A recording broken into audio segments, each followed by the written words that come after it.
This is my world. Here, knowledge is my best friend that addresses me towards success. Welcome to the Pioneer International School.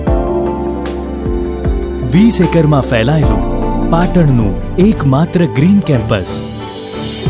Digital classroom, updated library, kids park and world-class sports facilities, world-class curriculum, music and dance, science and computer lab, community awareness program, safe transportation facility.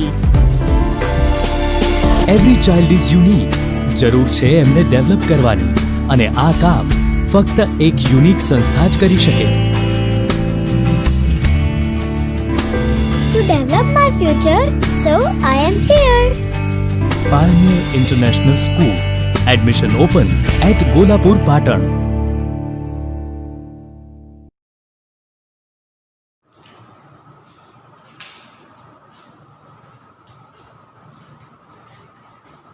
નમસ્તે મિત્રો, ગયા લેક્ચરની અંદર આપણે મુખ્ય જે બે પ્રશ્નની પદ્ધતિઓ હતી, લિંગી પ્રશ્ન અને અલિંગી પ્રશ્ન, એની પ્રાથમિક માહિતી અને વ્યાખ્યાનો આપણે અભ્યાસ કર્યો હતો.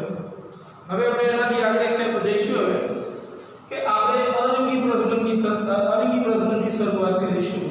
કે અલિંગી પ્રશ્ન એટલે શું? ક્વિક રિવિઝન લઈ લઈએ આપણે ગયા લેક્ચરનું. અલિંગી પ્રશ્ન એટલે શું? કે એક જ પિતૃ દ્વારા થતું હોય, એની અંદર જન્યુનું નિર્માણ પણ થાય અથવા તો જન્યુનું નિર્માણ ન પણ થાય. તો જન્યુના નિર્માણ વગર નવી સંતતિ જો પેદા થતી હોય તો એવા પ્રશ્નને આપણે શું કહીશું? અલિંગી પ્રશ્ન. ચલો વ્યાખ્યામાં ક્લિયર થઈ જાય. એનાથી આપણે ઓપોઝિટ જોઈએ. ચલો લિંગી પ્રશ્ન એટલે શું? તો એની અંદર બે પિતૃની જરૂરિયાત હોય. બંને પિતૃ કેવા? બીજાતીય. એક નર હોય અને એક માદા હોય. નરની અંદરથી નરજન્યુનું નિર્માણ થાય પુખ્ત અવસ્થાએ, એવી જ રીતે માદાની અંદર પુખ્ત અવસ્થાએ માદાજન્યુનું નિર્માણ થાય. જન્યુના જોડાણ પછી જ આ એક શબ્દ થોડો ધ્યાનમાં રાખવાનો કે લિંગી પ્રશ્નની અંદર જન્યુઓના જોડાણ પછી જ નવા સંતતિનું નિર્માણ થાય તો એને આપણે લિંગી પ્રશ્ન કહીએ. તો આ હતી વાત ફક્ત બે પ્રશ્નની પદ્ધતિઓની વ્યાખ્યા.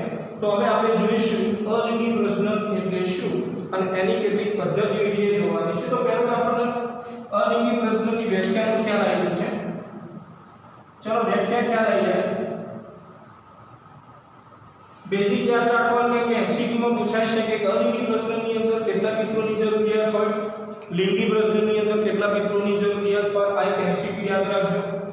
અલિંગી પ્રશ્નની અંદર એક જ પિતૃની જરૂરિયાત હોય, જ્યારે લિંગી પ્રશ્નની અંદર બે વિજાતીય પિતૃની જરૂરિયાત હોય. તો આ એક MCQ બેઝ હતો. તો અલિંગી પ્રશ્નની આપણને વ્યાખ્યા ખબર પડી જાય.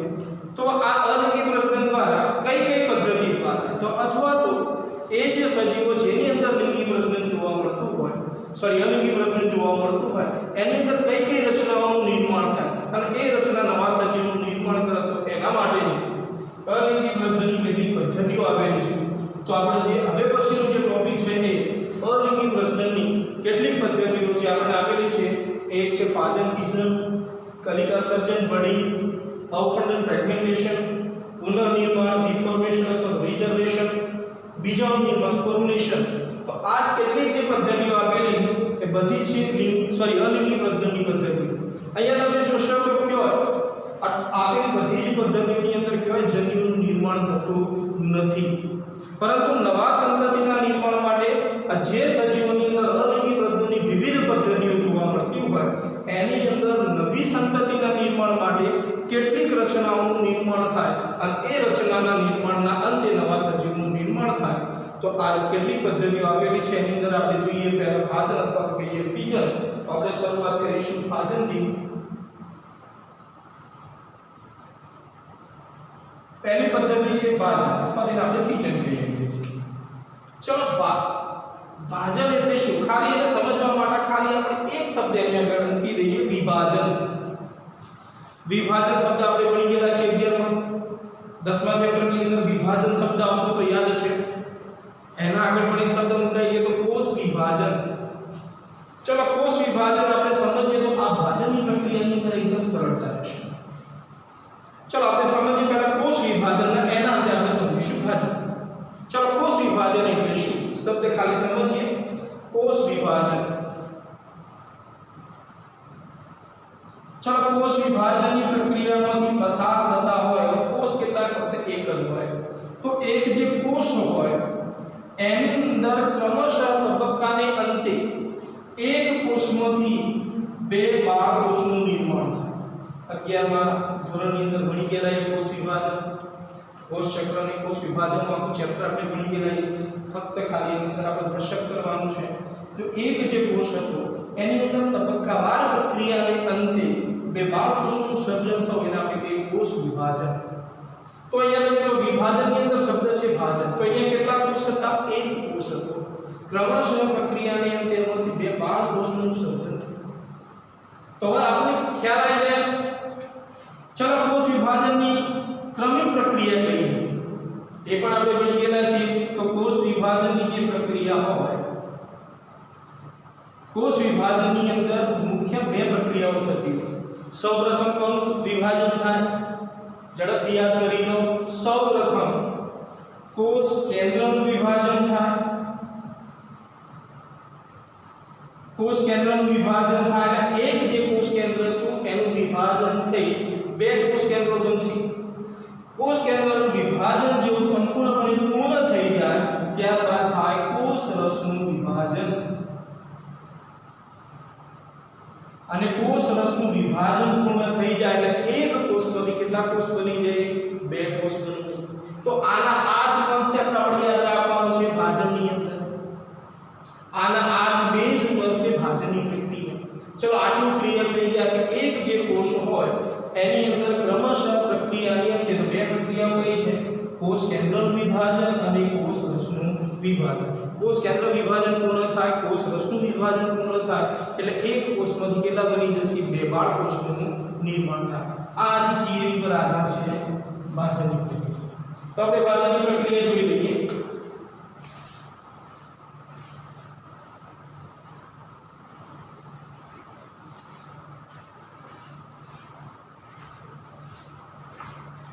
चलो सादी भाषा में આપણે સમજીએ કે ભાજન એટલે શું.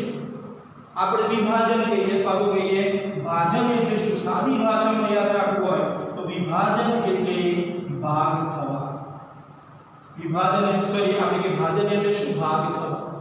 અહીંયા ભાગ થવા એટલે એક સજીવમાંથી બે બાળ સજીવનું નિર્માણ થવું. એ કોન્સેપ્ટ ઉપર ખાલી સાદી ભાષા શબ્દોનું મીનિંગ આપણે સમજીએ. વિભાજન એટલે ભાગ થવા. તો ભાજનની પ્રક્રિયા કયા સજીવોમાં જોવા? मैं તમને કીધું હમણાં જ મેં શરૂઆતની અંદર સમજાવ્યું કે એક કોષ હોય એમાંથી ક્રમશઃ પ્રક્રિયાની અંતે બે બાળ કોષોનું નિર્માણ થાય. તો અહીંયા પણ કેવા સજીવો છે થોડો તમે વિચાર કરી લો તો ખ્યાલ આવી જાય કે ભાજનની પ્રક્રિયા એવા સજીવોમાં થતી હશે કે જે સજીવોનું સેલ્યુલર સ્ટ્રક્ચર એક કોષનું બને. તો કેવા સજીવો છે? એક કોષીય સજીવો. ચલો આટલું ક્લિયર થઈ જાય. ભાજનની પ્રક્રિયા કયા પ્રકારના સજીવોની અંદર જોવા મળતી હશે તો આપણને બેઝિક એકદમ ક્લિયર થઈ જાય કે એક કોષીય સજીવ. ચલો વિટેકરની 5 સૃષ્ટિનું વર્ગીકરણ યાદ કરો. 11માં આપણે ભણી ગયેલા છે વિટેકરની 5 સૃષ્ટિનું વર્ગીકરણ. એની અંદર બે સૃષ્ટિ એવી હતી કે જેની અંદર એક કોષીય સજીવોનો સમાવેશ થયો. ચલો યાદ હોય તો ઝડપથી તમને યાદ આવી જશે કે એક કોષીય સજીવની સૃષ્ટિ કઈ હતી? સૃષ્ટિ મોનેરા અને બીજી કઈ હતી? પ્રોટિસ્ટા. તો બેઝિક આપણને ક્લિયર થઈ જાય કે કયા સજીવોની અંદર ભાજનની પ્રક્રિયાથી અલિંગી પ્રજનન જોવા મળશે. તો બેઝિક ક્લિયર થઈ જાય તો મોનેરા અને પ્રોટિસ્ટા આ બંને જે સૃષ્ટિના જે સજીવો એની અંદર ભાજનની પ્રક્રિયાથી અલિંગી પ્રજનન જોવા મળશે. અને મેં તમને પહેલાથી જ કીધું ભાજનની પ્રક્રિયાની અંદર પણ બે પ્રક્રિયાઓ થતી હોય.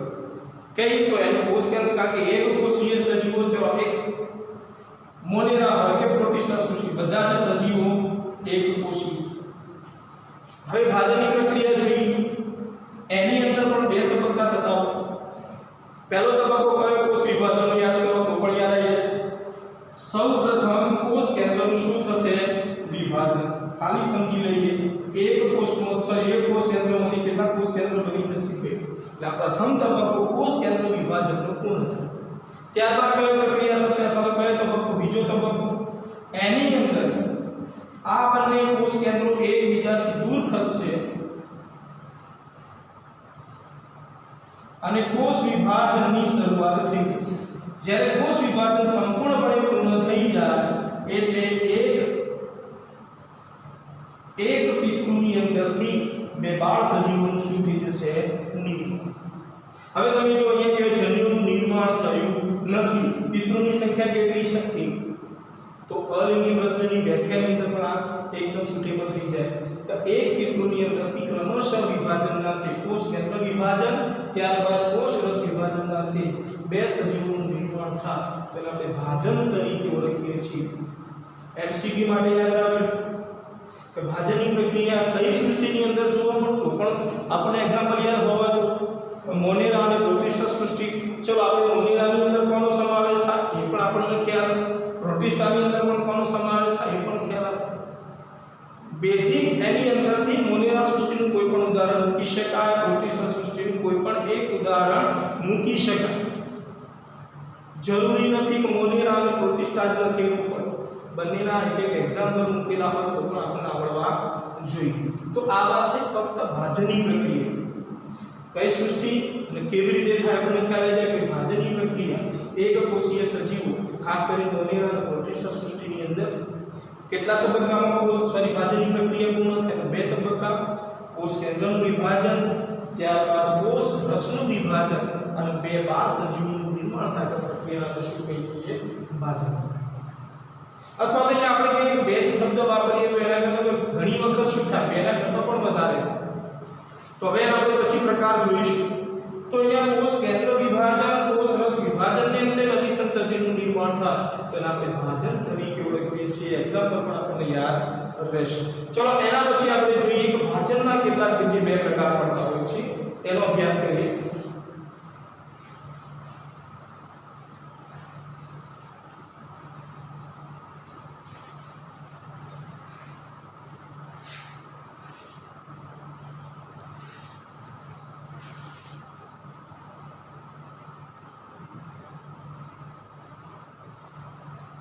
ભાજનના પણ 2 મુખ્ય પ્રકાર પડતા હોય. એક છે વિભાજન અને બીજું છે બહુભાજન. Binary ફિઝન, multiple ફિઝન. ચલો અહીંયા આપણે શરૂઆત કરીએ વિભાજનથી. ખાલી એનો બેઝિક ક્લિયર હોવું જોઈએ, શબ્દ ઉપરથી જ એની વ્યાખ્યા આપણને મળી જાય. ચલો આપણે વિભાજન સમજીએ. ચલો ભાજન શબ્દ અલગ કરી દઈએ. ભાજનનો મીનિંગ છે આપણને ખ્યાલ કે એની અંદર કોષ કેન્દ્રનું વિભાજન થાય, ત્યારબાદ કોષ રસનું વિભાજન થાય અને નવી સંતતિનું નિર્માણ થાય ને આપણે કહીએ ભાજન. પણ એ જે નવી સંતતિ ઉત્પન્ન થાય એની સંખ્યા કેટલી હોય? તો જો ફક્ત 2 હોય તો એ ભાજન આપણે કયા નામથી ઓળખીએ છીએ? વિભાજન. ખ્યાલ આવી જશે? ભાજનનો મીનિંગ ખ્યાલ હોય તો એના અંતે આપણને ખ્યાલ આવી જાય વિભાજન એટલે શું. અહીંયા ફરીથી હજુ વ્યાખ્યા ક્લિયર કરી દો. કોઈ પણ એક કોષીય સજીવ હોય, એ અમીબા હોય કે કોઈ પણ હોય, તો એની અંદર સૌપ્રથમ કોષ કેન્દ્રનું વિભાજન થાય, ત્યારબાદ કોષ રસનું વિભાજન થાય અને અંતે ફક્ત ને ફક્ત કેટલી સંતતિનું નિર્માણ થશે? 2 જ. તો ફક્ત ને ફક્ત 2 જ સંતતિનું નિર્માણ થાય તેને કહીએ આપણે દ્વિભાજન, બાઇનરી ફિઝન તરીકે ઓળખીએ છીએ. ખ્યાલ આવી જશે વિભાજન એટલે શું? ભાજનને ક્લિયર કરી દીધું. ચલો ભાજન આપણને ખ્યાલ આવી જાય ભાજન એટલે શું? કોષ કેન્દ્ર, કોષ રસનું વિભાજન અને નવી સંતતિનું નિર્માણ એટલે ભાજન. પણ નવી સંતતિ કેટલી બનતી હોય? જો 2 બનતી હોય તો એને દ્વિભાજન કહેવાય. અને કોષ રસ વિભાજનને અંતે જો સંતતિ 2 થી વધુ નિર્માણ પામે તો એને આપણે કહીએ છીએ બહુભાજન. ચલો ખ્યાલ આવી જશે. ચલો ભાજનનો ક્લિયર થઈ જાય. બહુનો મીનિંગ થાય વધુ, પણ કેટલાથી વધુ? જો 2 નિર્માણ થતા હોય તો એને દ્વિભાજન કહેવાય. તો આપણે બેઝિક વ્યાખ્યા આપણને ખ્યાલ આવી જાય બહુભાજન એટલે શું? 2 થી વધુ. ખ્યાલ આવી જશે હવે. બહુભાજન એટલે શું? એક કોષીય સજીવોની અંદર કોષ કેન્દ્ર, विभाजन कोष रस विभाजन ने अंते બે થી વધુ સંતતિ જો નિર્માણ થતું હોય તેને આપણે કહીએ બહુભાજન મલ્ટીપલ ફિઝન તરીકે ઓળખીએ છીએ. ચલો આ બંને ખ્યાલ આવી જશે. તો આ વાત થઈ વિભાજન અને વિભાજન. ખ્યાલ આવી ગયો છે મિત્રો બંનેની અંદર. હવે એનાથી હવે થોડું ડિટેલિંગમાં જોઈએ. ચલો એની અંદર આપણે સમજીએ વિભાજન. બેઝિક ક્લિયર રાખજો. વિભાજન એટલે શું? સંતતિની સંખ્યા કેટલી હોય, નવી જે સંતતિનું નિર્માણ થતું હોય એની સંખ્યા હોય 2. બે જ સંતતિનું શું થાય? નિર્માણ થાય. હવે બે સંતતિનું નિર્માણ થાય પણ એની અંદર બે તબક્કા જે પૂર્ણ થતા હોય, બે તબક્કા એટલે પ્રથમ તબક્કો કોષ કેન્દ્ર વિભાજન, ત્યારબાદ બીજો જે તબક્કો છે કોષ રસ વિભાજન. એ બે તબક્કાની અંદર જે અંતિમ તબક્કો છે એ કેવી રીતે થાય છે એના આધારે વિભાજનના પ્રકાર કેવી રીતે થાય આપણે જોઈ લઈએ. તો વિભાજનના પણ આપણે જોઈએ તો પ્રકાર પડતા હોય. વિભાજનના પ્રકાર કેવી રીતે પડતા ફરીથી એક વખત કહી દો કે કોષ રસનું જે વિભાજન થાય એ કોષ રસનું વિભાજન કેવી રીતે થાય એના આધારે એના પ્રકાર પડે. એની અંદર પહેલો છે એ સિમ્પલ ફિઝન આપણે કહીએ, સરળ ભાજન. તો એ કોની અંદર જોવા મળશે? તો એ જોવા મળશે અમીબાની અંદર. મેં હમણાં પહેલા સમજાવી દીધું અમીબાની અંદર એક એક્ઝામ્પલની ભાજનની પ્રક્રિયા. ચલો અહીંયા તમે જોઈ શકો, ફરીથી આપણે જોઈએ અનિયમિત આકારનો અમીબા ભાજનની પ્રક્રિયા. એટલે સૌપ્રથમ શું થશે? કોષ કેન્દ્રનું વિભાજન. એક કોષ કેન્દ્રમાંથી કેટલા બનશે? 2 અને બંને એકબીજાથી દૂર થશે. ત્યારબાદ શરૂઆત થશે કોષ રસ વિભાજનની. અહીંયા તમે જો એક બાબત ક્લિયર થાય તો અહીંયા જે કોષ રસનું વિભાજન થાય એની કોઈ ચોક્કસ દિશા, કોઈ પણ દિશાએથી એનું શું થશે? કોષ રસનું વિભાજન થાય. એની દિશા ચોક્કસ હોતી નથી. કોઈ પણ દિશાએથી એનું કોષ રસનું વિભાજનની શરૂઆત થાય અને કોષ રસનું વિભાજન સંપૂર્ણ પૂર્ણ થયા બાદ એક પિતૃની અંદરથી બે બાળ અમીબાનું શું થાય? નિર્માણ થાય. ક્લિયર બાબત? સરળ ભાજન એટલે શું? સિમ્પલ ફિઝનની અંદર એક જ બાબત યાદ રાખવાની છે કે એની અંદર કોષ કેન્દ્રનું વિભાજન થયા બાદ કોઈ પણ દિશાએથી કોષ રસનું વિભાજન થાય તો એને આપણે કહીએ છીએ સરળ ભાજન. ચલો ક્લિયર થઈ જાય, આવડશે. સરળ ભાજન એટલે શું? કોષ કેન્દ્રનું વિભાજન પૂર્ણ થયા બાદ કોઈ પણ દિશાએથી, કોઈ દિશા નક્કી નથી હોતી, કોઈ પણ દિશાએથી કોષ રસનું વિભાજન થાય અને કોષ રસ વિભાજન સંપૂર્ણ પૂર્ણ થયા બાદ એ બાળ અમીબાનું નિર્માણ થાય ત્યારે કહેવાય સિમ્પલ ફિઝન અથવા તો સરળ ભાજન તરીકે ઓળખીએ. ચલો ખ્યાલ આવી ગયો. કોઈ દિશા ચોક્કસ નથી તો સરળ ભાજન. ત્યારબાદ જોઈએ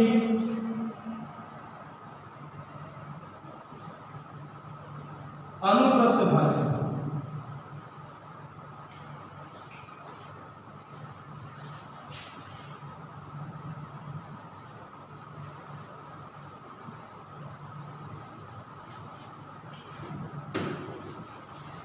चलो ये भाजनની પ્રક્રિયા આપેલી છે પણ એની અંદર તમે જો એ સરળ ભાજનની અંદર દિશા નક્કી નહોતી.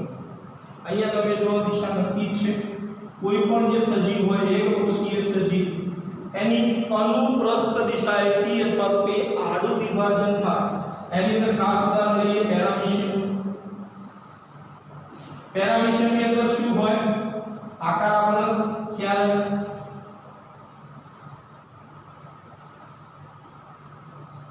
એની અંદર કોષ રસનું વિભાજન, કોષ કેન્દ્રનું વિભાજન થઈ ગયા બાદ હવે કોષ રસનું વિભાજન કેવી રીતે થાય? તો કોષ રસનું વિભાજન થાય અનુપ્રસ્થ રીતે, આડું વિભાજન થાય. આડું વિભાજન થાય એટલે કોષ રસ સંપૂર્ણપણે વિભાજિત થઈ ગયા બાદ બે નવા પેરામીશિયમનું શું થશે? નિર્માણ થાય. તો એને કહેવાય અનુપ્રસ્થ ભાજન. અહીંયા કોઈ દિશા ક્લિયર નહોતી, અહીંયા દિશા ક્લિયર. કઈ દિશાએથી કોષ રસ વિભાજન થશે? અનુપ્રસ્થ દિશાએથી અથવા તો આડું વિભાજન થાય કોષ રસનું. અને કોષ રસ વિભાજિત થયા પછી બે બાળ સજીવ એટલે કે પેરામીશિયમનું શું થશે? નિર્માણ થશે. તો એને આપણે કહીએ છીએ અનુપ્રસ્થ ભાજન. એના જેવું છે અહીંયા ચાલો આડું વિભાજન થાય, કેટલાક સજીવોની અંદર ઊભું વિભાજન થાય. ધીમે ધીમે વ્યાખ્યાઓ ક્લિયર થતી રહે. જો કોઈ દિશા નક્કી નથી, કોઈ પણ દિશાએથી વિભાજન થાય કોષરસનું, બે સજીવોનું નિર્માણ થાય, સરળ વાત છે. આડું વિભાજન થાય કોષરસનું અને બે સજીવોનું નિર્માણ થાય, અનુપ્રસ્થ ભાજન. હવે બીજા સાથે છેલ્લા નંબરની અંદર છે આયન ભાજન.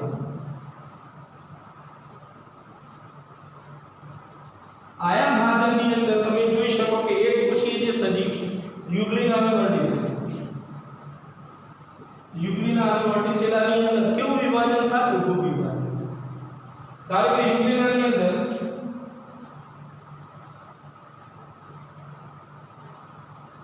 અહીંયાથી શરૂઆત થાય, સૌપ્રથમ કોષ કેન્દ્રનું વિભાજન થઈ ગયા બાદ કોષરસનું જે વિભાજન છે એ આયન રીતે થાય, ઊભું વિભાજન થાય. અહીંયાથી બે નવા બાળ સજીવોનું શું થશે? નિર્માણ. તો એને આપણે કહીએ છીએ આયન ભાજન. ઊભું વિભાજન થાય, એકદમ સાદી ભાષા. કોઈ પણ દિશાએથી કોષરસનું વિભાજન થાય, બે સજીવો બનશે, સરળ ભાજન. અનુપ્રસ્થ રીતે વિભાજન થાય, આડું વિભાજન થાય કોષરસનું, અને કોષરસનું સંપૂર્ણપણે વિભાજન પૂર્ણ થયા બાદ બે નવા બાળ સજીવોનું નિર્માણ થાય, અનુપ્રસ્થ. ઊભું વિભાજન થાય કોષરસનું, તો આયન ભાજન. ઉદાહરણ યાદ રાખવાના અમીબા, બીજા અનુપ્રસ્થની અંદર પેરામીશિયમ, અને આયન વિભાજનની અંદર યુગ્લિના અને વર્ટિસેલા. તો આ વાત થઈ ભાજનની અંદર. એક જે ટોપિક હતો વિભાજન, એક જ ટોપિકની વાત થઈ વિભાજન. અહીંયા તમે જો વિભાજનની અંદર અમીબાની અંદર પણ બે બાળ સજીવોનું નિર્માણ થતું હતું, પેરામીશિયમની અંદર પણ બે બાળ પેરામીશિયમનું નિર્માણ થતું હતું, યુગ્લિનાની અંદર પણ બે બાળ યુગ્લિનાનું નિર્માણ થતું. તમે જો સંપૂર્ણપણે ભાજનની પ્રક્રિયા પૂર્ણ થાય ત્યારબાદ ફક્ત અને ફક્ત બે જ બાળ સજીવોનું નિર્માણ થાય, તમારે કહેવામાં આવે છે દ્વિભાજન, બાઇનરી ફિઝન. ચલો ખ્યાલ આવી ગયો છે, બરોબર છે? એક્ઝામ્પલ યાદ રાખજો, એમસીક્યુ માટે એક્ઝામ્પલ ખૂબ જ અગત્યનું. સિમ્પલ ફિઝન હોય કે ભાઈ અનુપ્રસ્થ ભાજન હોય કે આયન ભાજન હોય, તો એની અંદર એક્ઝામ્પલ ખાસ યાદ રાખજો એમસીક્યુ માટેના. તો આ વાત થઈ વિભાજન. હવે એના પછીનો બીજો જે ટોપિક છે બહુભાજન. યાદ રાખજો, હવે જોઈ લઈએ બહુભાજન.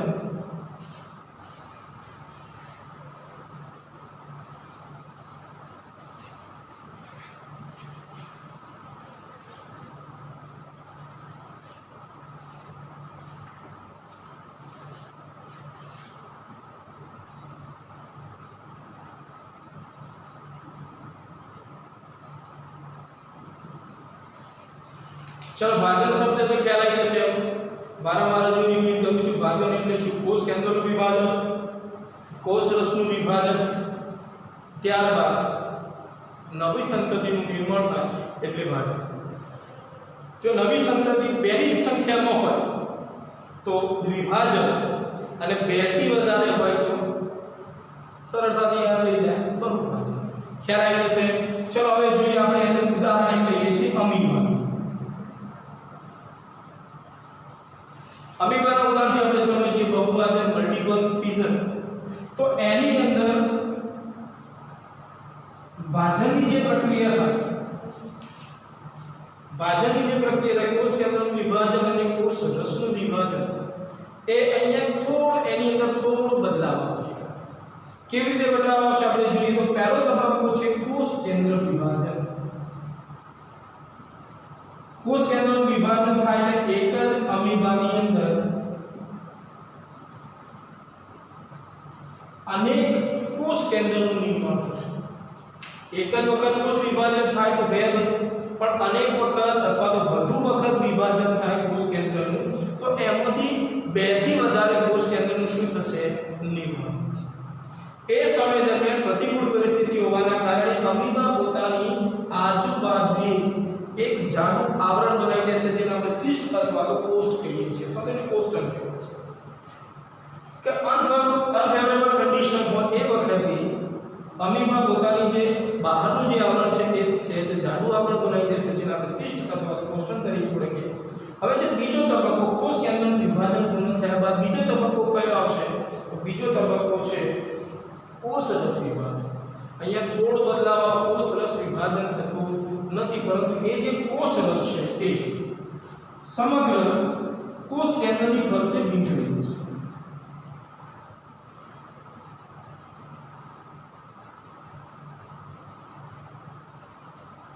સહેજ જાડી દીવાલ બની જશે, જેને આપણે સિસ્ટ તરીકે ઓળખીએ છીએ. ચલો આટલું ક્લિયર થાય. કોષ કેન્દ્રનું વિભાજન થાય એટલે બે થી વધારે કોષ કેન્દ્રનું નિર્માણ થાય. કોષ રસનું વિભાજન અહીંયા નથી થતું. જો કોષ રસનું વિભાજન થાય તો નવી સંતતિનું નિર્માણ થઈ જાય. હજુ સુધી નવી સંતતિ બનતી નથી, પરંતુ એ જે કોષ રસ છે એ કોષ કેન્દ્રની આજુબાજુ વીંટળાઈ જશે. અને વીંટળાયા બાદ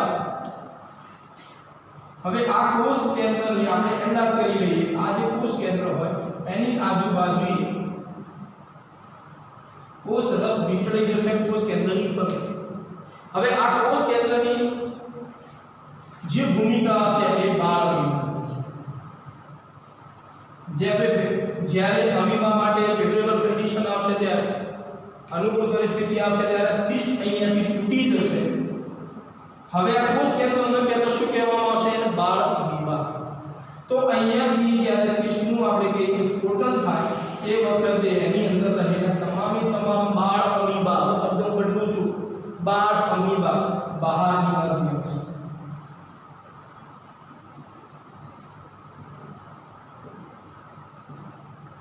તમે અહીંયા જોઈ શકો કે નવા બાળ અમીબાનું નિર્માણ થઈ. સંખ્યા જો કેટલી છે? 2 થી વધારે છે. તો એના માટે શું કહેવામાં આવે? બહુભાજન. ખ્યાલ આવી જશે. ફરીથી હજુ કહું, વિભાજન અને બહુભાજનની અંદર ફેર કેટલું? વિભાજનની અંદર કોષ કેન્દ્રનું વિભાજન થાય, કોષ રસનું વિભાજન થાય, ત્યારબાદ બેની સંખ્યામાં નવી સંતતિનું નિર્માણ થાય. તો એને આપણે કહીશું વિભાજન. અહીંયા થોડું ચેન્જીસ જોવા મળશે. અહીંયા શું થશે? આ પહેલો તબક્કો જે છે પૂર્ણ થાય કોષ કેન્દ્રનું વિભાજન, પણ અહીંયા એક કરતાં વધારે કોષ કેન્દ્રનું વિભાજન થાય. એટલે તમે જોશો તો એક જ અમીબાની અંદર 2 થી વધારે કોષ કેન્દ્રનું શું થશે? નિર્માણ. અહીંયા કોષ રસનું વિભાજન થતું નથી, પરંતુ એક કોષ રસ કોની આજુબાજુ વીંટળાઈ જશે? ક્લિયર રાખજો. કોષ કેન્દ્રની ફરતે વીંટળાઈ જશે. અને એક કોષ કેન્દ્રની ફરતે વીંટળાયા પછી એ કોષ કેન્દ્રની પણ કોના તરીકે વર્તશે? સ્વતંત્ર એક અમીબા તરીકે એ વર્તશે. જ્યારે સિસ્ટ તૂટશે, જેને આપણે કોષ્ટક કે સખત આવરણ કે સિસ્ટ જ્યારે તૂટશે, તો એની અંદરથી અનેક અથવા તો આપણે કહી શકીએ 2 થી વધારે અમીબા આપણે કે બહાર આવશે અને પોતાનું સ્વતંત્ર જીવન એ ગાળશે. તો આ વાત થઈ મલ્ટિપલ ફિઝન. એક્ઝામ્પલ એક તમને આપી દીધું અમીબા. ચલો વિચારો બીજું એક્ઝામ્પલ કયું હોઈ શકે? ભણી ગયેલા છો તમે ભણી ગયેલા છો. આવું જ એક રચના જોવા મળતી. પ્લાઝ્મોડિયમનું લાઈફ સાયકલ ભણી ગયેલા છો. પ્લાઝ્મોડિયમની અંદર પણ બહુભાજન જોવા મળે. પ્લાઝ્મોડિયમની અંદર પણ બહુભાજનની પ્રક્રિયા જોવા મળતી હોય, પરંતુ એક ચોક્કસ તબક્કાએ જ. ખ્યાલ હશે તમને, ભણી ગયેલા છે એટલે ડિટેલિંગ કરવાની જરૂર છે નહીં. તો આ વાત થઈ ફક્ત અને ફક્ત ભાજનની પ્રક્રિયા. જો આપણે એક જ સ્ટેપ ક્લિયર કર્યું છે, ભાજન. ખ્યાલ આવી ગયો છે? ભાજન એની અંદર પણ એની પ્રક્રિયા 2 તબક્કામાં પૂર્ણ થાય. 2 તબક્કા પૂર્ણ થયા બાદ જો 2 સંતતિનું નિર્માણ થાય તો દ્વિભાજન, 2 થી વધારે તો બહુભાજન. તો આ જે બાબત ખૂબ જ અગત્યની છે. થિયરીની અંદર પણ જરૂરી છે, એમસીક્યુ માટે પણ એના એક્ઝામ્પલ ખાસ યાદ રાખજો. નીટની અંદર મેં તમને પહેલા લેક્ચરની અંદર કીધેલું છે કે આ જે ચેપ્ટરનું અથવા તો આખા જે યુનિટનું કેટલું વેટેજ છે, આ જે બાબત હતી ભાજનની ખૂબ જ અગત્યની એક્ઝામ્પલ. બરાબર? અને એક સ્ક્રીનશોટ લેવો હોય તો લઈ લો.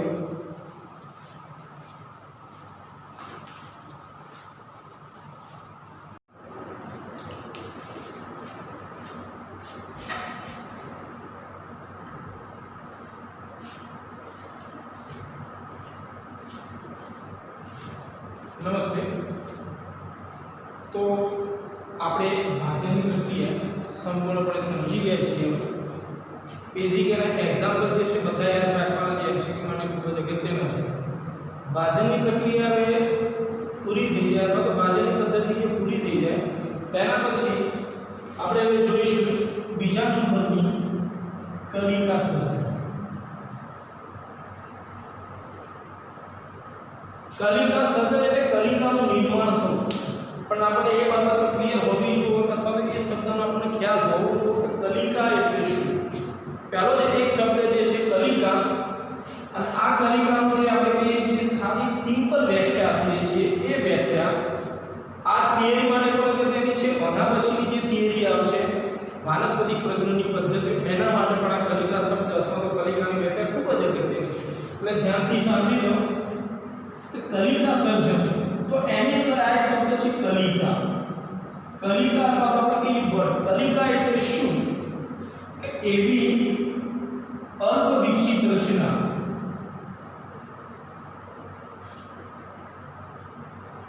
જે વિકાસ પામી જે તે અંગ કે સજીવનું નિર્માણ કરે. ચલો કલિકાની વ્યાખ્યા ક્લિયર થઈ જાય. કલિકા એટલે શું?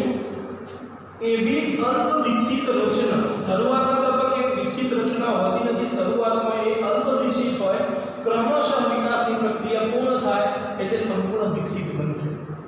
તો એવી રચના અથવા તો એવી અલ્પ વિકસિત રચના અથવા એવી અવિકસિત રચના જે વિકાસ પામી જે તે અંગ અથવા સજીવનું નિર્માણ કરશે તેને કહેવાય કલિકા.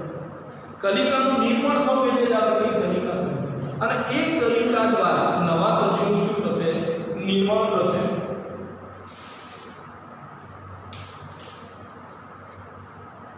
ચલો કલિકાની વ્યાખ્યા ક્લિયર થઈ જાય. તો કલિકા કેટલા પ્રકાર? તો કલિકાના પ્રકાર, ચલો કલિકાના મુખ્ય બે પ્રકાર છે. નંબર 1 બાહ્ય કલિકા. और चलो बाह्य कलिकाના અંદર एग्जांपल આપણે લઈએ હાઇડ્રા. હાઇડ્રાના એક્ઝામ્પલથી આપણે સમજીએ બાહ્ય કલિકા એટલે શું. તો ચલો હાઇડ્રા વિશે આપણે ધોરણ 11 ની અંદર ભણી ગયા છીએ.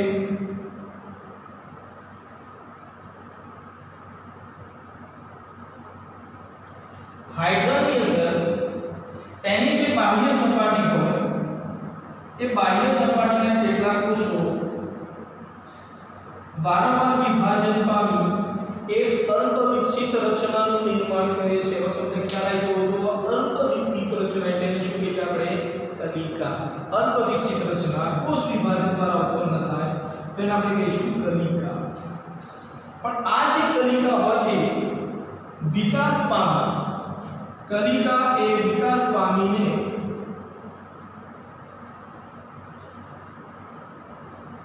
જે તે સજીવનું શું કરશે? એ નિર્માણ. અહીંયા તમે જો શરૂઆતના તબક્કે અલ્પ વિકસિત રચનાથી કોષોનો એક સમૂહ હોય જે વિકાસ પામેલો ન હોય તો એના આપણે કહીએ કલિકા. એ કલિકા સંપૂર્ણપણે વિકસિત થયા પછી પિતૃના જેવું સ્વરૂપ ધારણ કરી લે છે.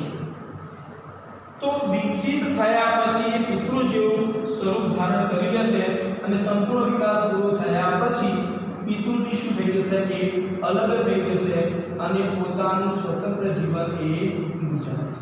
તમે જો અહીંયા 12 હાઇડ્રાનું નિર્માણ થયું. અહીંયા શું થયું? 12 હાઇડ્રાનું નિર્માણ થયું. પણ કઈ રચનાની અંદરથી? તો તમે રિવર્સ છો. કઈ રચનાની અંદરથી નિર્માણ થયું છે? કલિકા. તમે જો અહીંયા હાઇડ્રાની અંદર બાહ્ય સપાટી જે શરીર રચનાની બહારની સપાટી એની અંદરથી કલિકાનું નિર્માણ થયું. એ કલિકા વિકાસ પામી નવા સજીવનું નિર્માણ કર્યું. પૂર્ણ વિકાસ થયા બાદ એ પિતૃથી શું થઈ જશે? એ અલગ થઈ જશે. પિતૃથી અલગ થઈ નવા બાળ હાઇડ્રાનું એ સ્વરૂપ ધારણ કરશે અથવા નવા બાળ હાઇડ્રાનું શું થશે? નિર્માણ થશે. તો અહીંયા તમે જુઓ નવા હાઇડ્રાનું નિર્માણ થશે કલિકા. પણ એ કલિકા કેવો ઉત્પન્ન થાય છે? સ્થાનને આધારે એના બે પ્રકાર પડે. તો અહીંયા તમે જોશો તો હાઇડ્રાના શરીર રચનાની બહારની સપાટી પર કલિકાનું નિર્માણ થાય એટલે શરીરની બહારની બાજુ ઉત્પન્ન થાય એટલે નામ શું આપી દીધેલું છે? બાહ્ય કલિકા. એક્ઝામ્પલ છે હાઇડ્રા. ખ્યાલ આવી જાય? હાઇડ્રા સોરી આપણે બાહ્ય કલિકા કેમ કહીએ? તો બાહ્ય સોરી આપણે બાહ્ય સપાટી પરથી જે તે સજીવ હોય એની શરીરની જે બાહ્ય સપાટી હોય એમાંથી કલિકાનું નિર્માણ થાય અને એ કલિકામાંથી નવા સજીવનું નિર્માણ થાય તો એવી જે કલિકા એને આપણે શું કહીએ છીએ બાહ્ય કલિકા.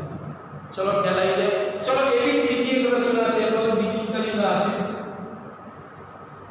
જેને આપણે કહીશું અંતઃકલિકા. ચલો એનું સ્થાન ખબર પડી છે. બાહ્ય કલિકા સજીવ જે હોય એની બાહ્ય સપાટી તો શરીર રચનાની બાહ્ય સપાટી ઉત્પન્ન થાય.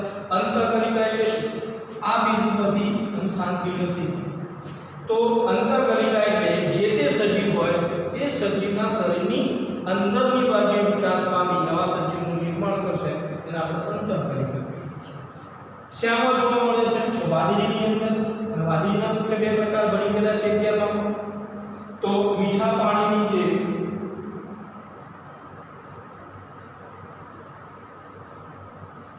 એના આપણે સ્પોન્જીલા કહીએ છીએ. ખારા પાણીની જે વાદળી છે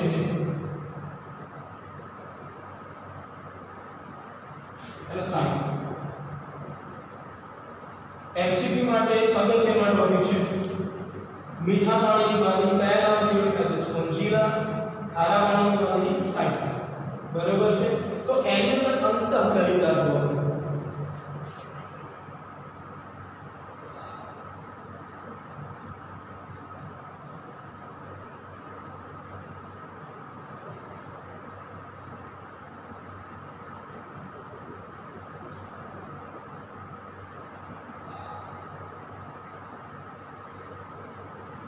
તો આ આકૃતિ જે છે સ્પોન્જીલા અથવા કોઈ સાયકોન એટલે વાદળીની છે. હવે તમે જો અંતઃકલિકા એટલે શરીરની અંદરનો કોષ, વાદળીના શરીરનો અંદરનો કોષ વારંવાર વિભાજન પામીને એક કોષોનો સમૂહનું નિર્માણ કરશે. અહીંયા બાબત ક્લિયર રાખવાની. શરીરની અંદરની બાજુનો એક કોષ વારંવાર વિભાજન પામી એક કોષનો સમૂહનું નિર્માણ કરશે અને એ કોષના સમૂહની ફરતે એક રક્ષણાત્મક આવરણ થઈ જશે. એ કોષોના સમૂહની ફરતે રક્ષણાત્મક આવરણનું નિર્માણ થઈ જાય તો રક્ષણાત્મક આવરણવાળી જે રચના છે એને કહેવાય અંતઃકલિકા અથવા જેમ્યુલ્સ તરીકે ઓળખીએ છીએ. જેમ્યુલ્સ શબ્દ ખાસ યાદ રાખજો. જેમ્યુલ્સનું નિર્માણ કયા સજીવની અંદર થાય? જેમ્યુલ્સ એટલે અંતઃકલિકા જે રક્ષણાત્મક આવરણવાળી રચના છે એને જેમ્યુલ્સ તરીકે ઓળખાય. વાદળીની અંદર જોવા મળશે સાયકોન અથવા તો સ્પોન્જીલા. તો જેમ્યુલ્સનું નિર્માણ થશે અને આ જેમ્યુલ્સનું નિર્માણ થયા પછી પરિપક્વ અવસ્થાએ આ જેમ્યુલ્સ શરીરની બહારની બાજુએ આવશે. જેમ્યુલ્સ એ શરીરની બહારની બાજુએ જશે વાદળીના અને આયા પછી એક સ્વતંત્ર વાદળી તરીકે એ જીવન જીવશે. તમે જો અહીંયા જેમ્યુલ્સ અથવા તો અંતઃકલિકાનું નિર્માણ થયું એમાંથી નવા સજીવ અથવા નવી વાદળીનું શું થયું? નિર્માણ થયું. અને અહીંયા તમે જોશો આ કલિકા એટલે કેવો ઉત્પન્ન થાય? જેમ્યુલ્સ કેવો ઉત્પન્ન થાય?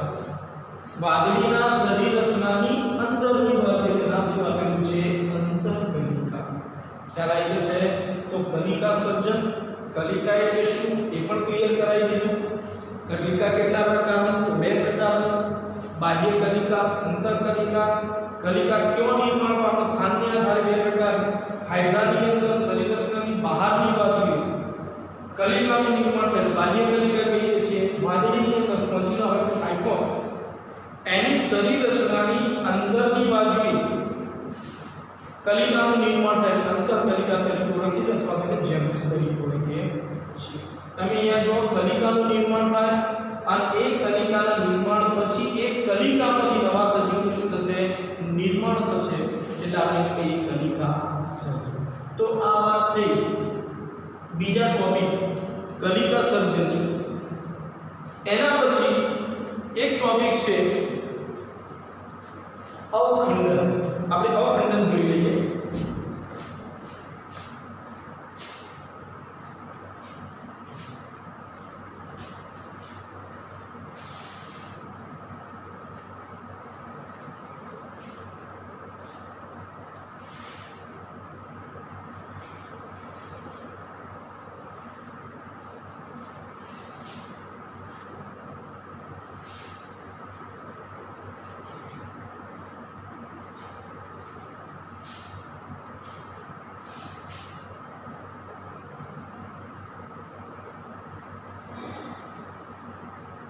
चलो ત્રીજા નંબરનો ટોપિક છે અવખંડન ફ્રેગમેન્ટેશન। હવે જેમ કલિકાનો શબ્દ આપણે સમજ્યા હતા એવી જ રીતે અહીંયા શબ્દ સમજીશું અવખંડન। ખંડનનો આપણો બેઝિક ખ્યાલ છે, ખંડન એટલે શું? ખંડ થવા અથવા તો ભાગ થવા। ચલો આ એક બેઝિક છે। અવનો મીનિંગ થાય અનિયમિત। અનિયમિત હવે બંને શબ્દોને ભેગા કરી દઈએ કે અનિયમિત રીતે ભાગ થવા અથવા તો ખંડ થવા। તો કોઈ પણ એક સજીવ હોય એના અનિયમિત રીતે નાના નાના ભાગ અથવા તો નાના નાના ખંડ થવા એને આપણે શું કહીએ છીએ? અવખંડન। તો અવખંડન કયા સજીવોની અંદર જોવા મળે? તો જે તંતુમય ભૂખ હોય, તંતુમય લીલ હોય એની અંદર અવખંડનની પ્રક્રિયા જોવા મળે। પ્લેનેરિયાની અંદર પણ અવખંડનની પ્રક્રિયા જોવા મળે। એક્ઝામ્પલ મેં પહેલાથી જ કીધું, એક્ઝામ્પલ દરેકને યાદ રાખજો। અવખંડનની અંદર તંતુમય લીલનું કોઈ પણ એક્ઝામ્પલ પૂછાય, ફૂગનું પણ એક્ઝામ્પલ પૂછાઈ શકે છે અથવા તો પ્લેનેરિયાનું પણ ઉદાહરણ પૂછાઈ શકે છે। અહીંયા આપણે જે સમજીશું અવખંડન એ સ્પાઇરોગાયરા દ્વારા સમજીશું। સ્પાઇરોગાયરા તંતુમય લીલ છે।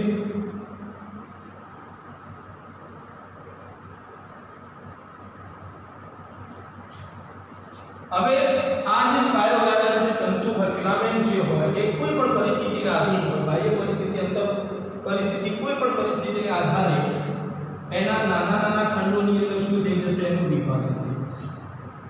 અનિયમિત રીતે નાના ખંડોની અંદર શું થઈ જશે? વિભાજન। તમે અહીંયા ક્લિયર કરો કે કોઈ પણ પરિસ્થિતિના આધારે આખા કોઈ તંતુનું 3 ભાગની અંદર, ખાલી સમજાવવા માટે 3 ભાગની અંદર વિભાજિત થાય। આ 3 ભાગ બને અને દરેક ભાગ એક નવા તંતુનું શું કરશે? નિર્માણ। દરેક ભાગ નવા તંતુનું શું કરશે?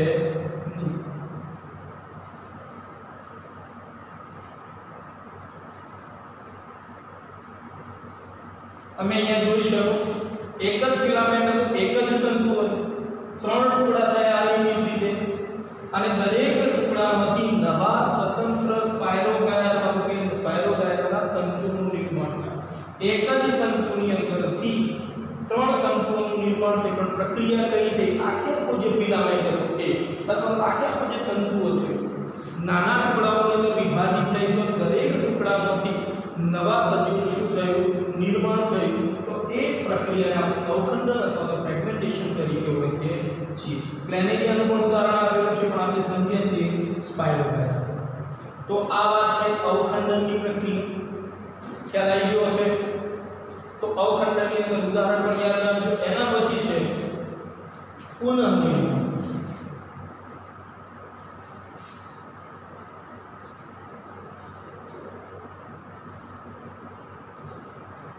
પુનઃનિર્માણ અને અવખંડન વચ્ચે થોડો જ ડિફરન્સ છે, આપણે સમજવાનું છે। અવખંડનની અંદર હજુ રિપીટ કરું, અનિયમિત રીતે જે તે સજીવ હોય એ નાના ભાગોની અંદર વિભાજિત થઈ જાય અને વિભાજિત દરેક ભાગમાંથી, શબ્દ સમજો, વિભાજિત દરેક ભાગમાંથી નવા સજીવનું શું થશે? નિર્માણ થશે, જેને આપણે અવખંડન કહીએ છીએ। અહીંયા પુનઃસર્જનની અંદર થોડો ચેન્જીસ આવશે। અહીંયા આપણે જે ઉદાહરણ લીધેલું છે પ્લેનેરિયાની અંદરથી આપણે ઉદાહરણ લઈને આપણે સમજવાનું છે પુનઃનિર્માણ અથવા તો પુનઃસર્જન, રીફોર્મેશન આપણે કહીએ છીએ, રીજનરેશન પણ એને કહીએ છીએ। પુનઃનિર્માણ એટલે શું? કે ધારો કે પ્લેનેરિયાના ઉદાહરણથી સમજીએ।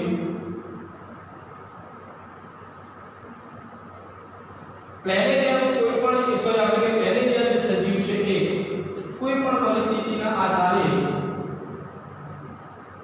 નાના ટુકડાઓમાં વિભાજિત થઈ જશે। ચલો પહેલી નજરે જોઈએ તમને એવું લાગે કે અવખંડનની પ્રોસેસ છે, અને અવખંડનની પ્રોસેસ અને બીજા નંબરની અંદર પુનઃનિર્માણની અંદર હવે થોડો તફાવત। બંનેની અંદર સિમિલારિટી શું? કોઈ પણ પરિસ્થિતિના આધારે સમગ્ર સજીવ નાના ખંડોની અંદર વિભાજિત થઈ જાય। પ્લેનેરિયા પણ વિભાજિત થઈ ગયો, અહીંયા સ્પાઇરોગાયરા। પણ અહીંયા શું હતું? અવખંડનની અંદર વિભાજિત થયેલો દરેક સજીવ નવા સજીવનું નિર્માણ કરશે। અહીંયા થોડું ચેન્જ થાય કે અહીંયાથી જે નાના જે ટુકડાનું નિર્માણ થયું એ ભાગ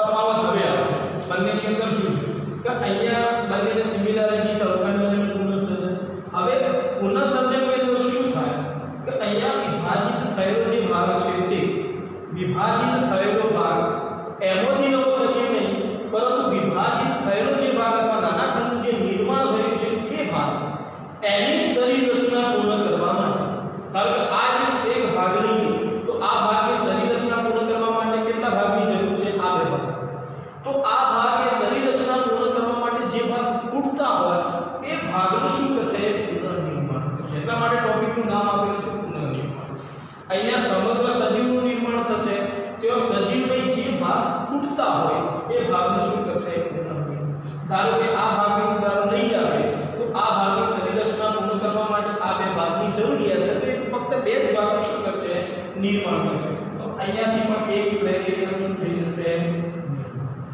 ચલો બીજો એક્ઝામ્પલ આપણે આ ભાગ લઈએ તો આ ભાગની શરીર રચના પૂર્ણ કરવા માટે ખૂટતા ભાગ કયા બે ભાગ થશે તો એ બે ભાગનું શું કરશે પુનઃનિર્માણ તો એમાંથી પણ એક પ્લેનેરિયમનું નિર્માણ થઈ જશે ચલો બીજા નંબરમાં એના એ સિમિલર પ્રોસેસ શરીર રચના પૂર્ણ કરવા માટે ખૂટતાનું શું કરશે પુનઃનિર્માણ તમે જો અહીંયા નવા સજીવનું નિર્માણ થાય છે નાના ખંડની અંદરથી થાય છે પરંતુ સમગ્ર સજીવની જે ભાગ ખૂટે છે એનું જે શું કરશે પુનઃનિર્માણ તો બંને વચ્ચેનો તફાવત તમારે ક્લિયર થઈ ગયો છે અવખંડન અને પુનઃનિર્માણ ખ્યાલ આવી ગયો બંનેની અંદર સિમિલર પ્રોસેસ કહીએ બંનેની અંદર પણ સમગ્ર સજીવ નાના ખંડોની અંદર વિભાજિત થાય અવખંડનની અંદર વિભાજિત દરેક ભાગોથી નવા સજીવનું નિર્માણ થશે જ્યારે પુનઃસર્જનની અંદર વિભાજિત ભાગ જે શરીર રચના પૂર્ણ કરવા માટે જે તે અંગો ખૂટતા હોય તેનું શું કરશે પુનઃનિર્માણ ચલો આ વાત થઈ બેક્ટેરિયાના એક્ઝામ્પલ ચલો એના સિવાયના બીજા એક્ઝામ્પલ કયા તો સાલામાન્ડર છે એનું ઉદાહરણ બીજું ઉદાહરણ છે હાઇટ તો ચલો આ બે ભાગની અંદર તમને ખ્યાલ આવી ગયો છે કોઈ તકલીફ નહીં હોય અવખંડન અને પુનઃનિર્માણ એની સિમિલારિટી પણ તમને સમજાય એનો ડિફરન્સ પણ તમને સમજાય તો દરેકના પણ તમને એક્ઝામ્પલ સમજાય તો આ વાત થઈ અવખંડન અને પુનઃનિર્માણ અલિંગી પ્રજનનની છેલ્લી પદ્ધતિ આપણે જોઈએ બીજાણુ નિર્માણ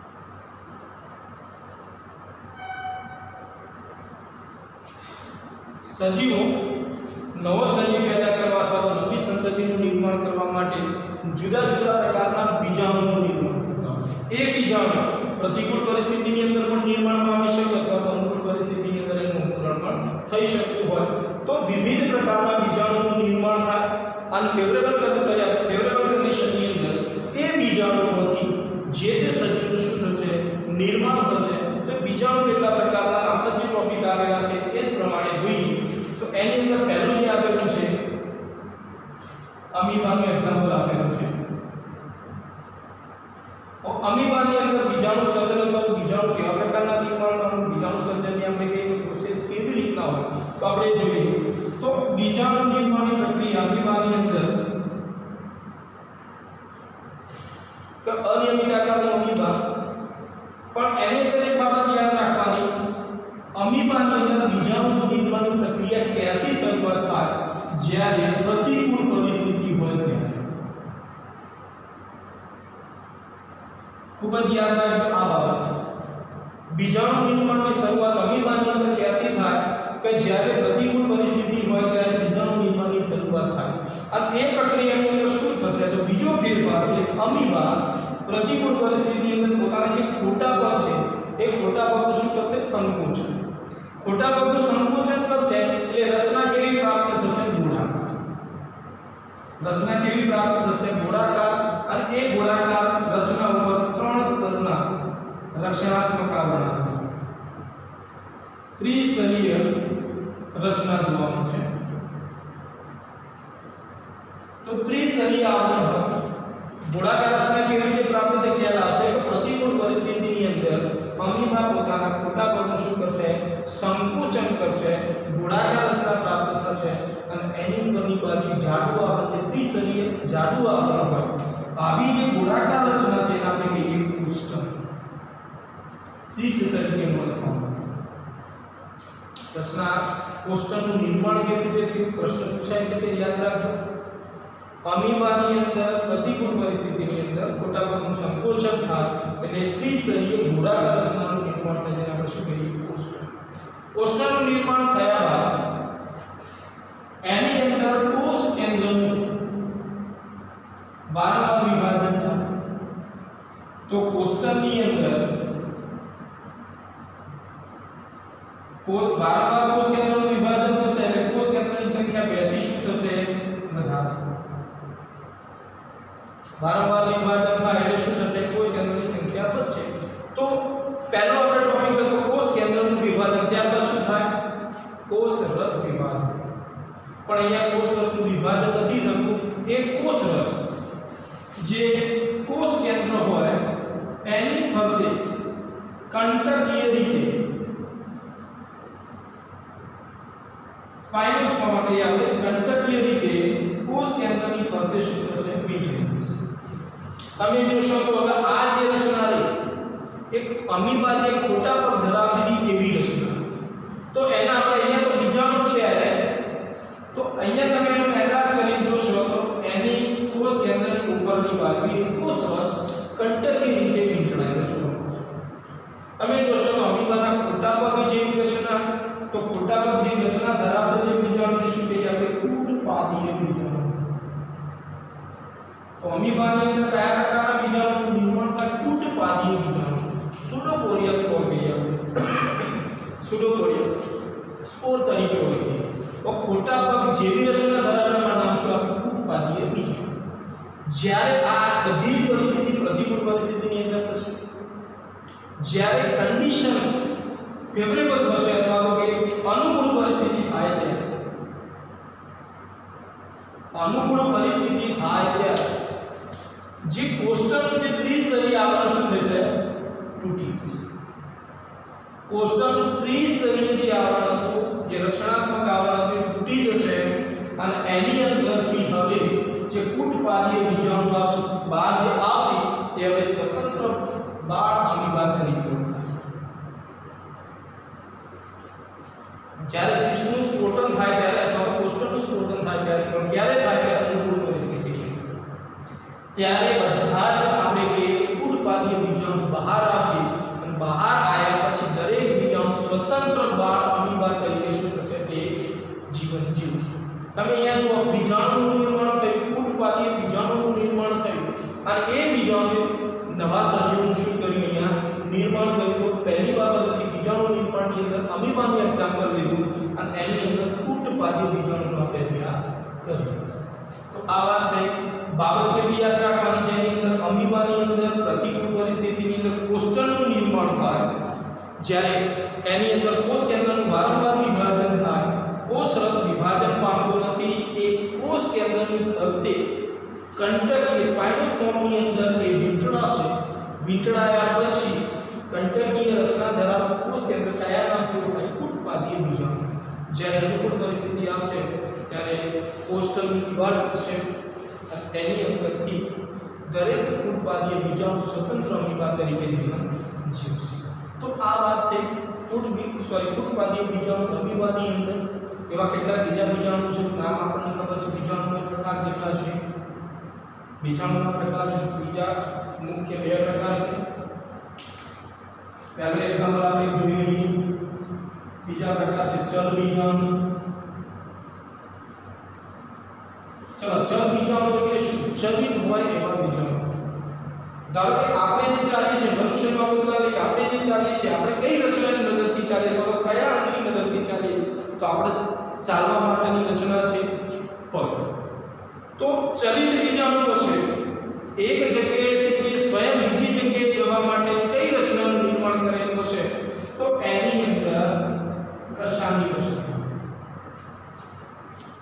તો ચલિત બીજાણુ એટલે એવા બીજાણુ જે કશા ધરાવતા હોય અને એ કશાની મદદથી એક જગ્યાએથી બીજી જગ્યાએ સ્વયં જઈ શકતા હોય. તો ચલ બીજાણુ બીજું નામ છે એનું ચલિત બીજાણુ. ત્રીજું એનું નામ છે કશાધારી બીજાણુ. કશા ધરાવે છે એટલા માટે મોટા કહીએ આપણે કે કશા ધરાવતા હોવાથી ચલિત બીજાણુ. ચલો એક્ઝામ્પલ લઈએ.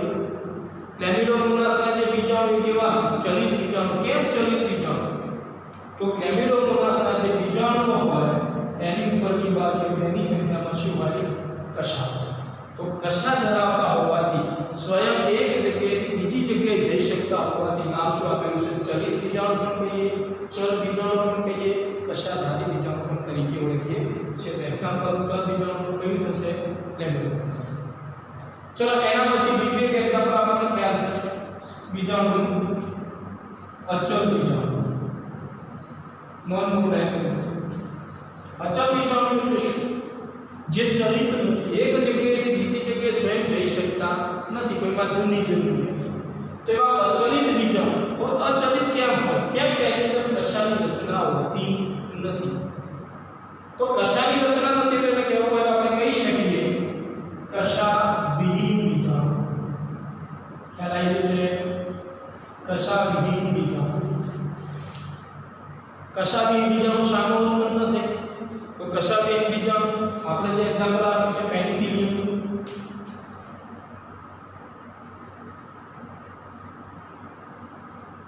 પેનિસિલિયમની અંદર અચલ બીજાણુ હોય અને અચલ બીજાણુ જે આપણે કોલિડિયા તરીકે પણ ઓળખીએ છીએ,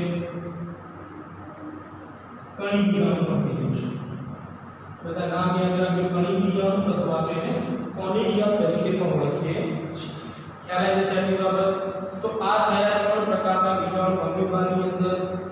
યાદ રાખજો, કોષ્ટલનું નિર્માણ, કૂટપાતીય બીજાણુ, ચલ બીજાણુની અંદર કશા હોય, અચલ બીજાણુની અંદર કશા હોતી નથી. ચલિત બીજાણુ પણ કહેવાય, ચલ બીજાણુ પણ કહીએ, કશાધારી બીજાણુ પણ કહેવાય. અચલ બીજાણુ, અચલિત બીજાણુ, કશા વિહીન બીજાણુ તરીકે પણ ઓળખીએ છીએ. કણી બીજાણુ પણ એને કહીએ છીએ, કોનિડિયા પણ એને કહીએ છીએ. તો આ બધી જ વાતો થઈ ક્લેમિડોમોનાસ ચલ બીજાણુની અંદર. ઉદાહરણ તરીકે લઈ શકાય પેનિસિલિયમ, એ અચલ બીજાણુની અંદર એનો સમાવેશ છે.